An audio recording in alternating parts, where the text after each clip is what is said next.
আমি নিয়ে এসেছি একটা ছোটো আনারস, লাল রঙের ছোটো আনারস একটা নিয়ে এসেছি। তো এটা দেখি আনারসটা কেমন। আমি বলেছি যদি ভালো খেতে হয় তাহলে টাকা দেবো, না টাকা দেবো না। এবার ভালো হোক খেতে, না হোক আমি বলবো খারাপই খেতে, এবং সেটা বলে আমাকে ফাইনালি টাকা দেবো না। এরকমভাবে তোমরা পয়সা সেভ করতে পারো। এটা একটু কাটা ডিফিকাল্ট আছে, যাই হোক। এর আগে আমি কখনো লাল আনারস খাইনি। এরকমভাবে ছোকলা ছাড়িয়ে দিতে হবে। আনারসের ভিতরটা কীরকম একটা নারকেলের খোলার মতন দেখতে, যাই হোক কিছুই বুঝছি না। এ বাবা, আনারসে কিরকম একটা থাপ্পা পড়ে গেছে। এই জায়গাটা কেটে বাদ দিয়ে দিতে হবে। এতখানি ছোকলা, পুরো জালি মাল।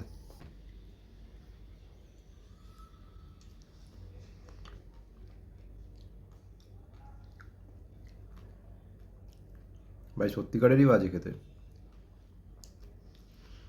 না নুন, তেল, ঝাল, টক, নোনতা কিছুই নেই। কিরকম একটা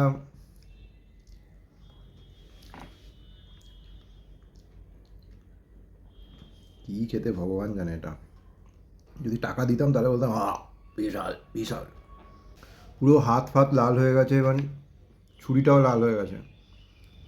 পশ্চিমবঙ্গে খাওয়া যাবে না ভাই এই ফলটা।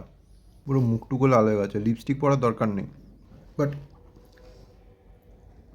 খেতে কোনো স্বাদ সোয়াদ নেই। আমি এটাই সাজেস্ট করব যে তোমরা কেউ খাবে না এই জিনিসটা, বাজে খেতে।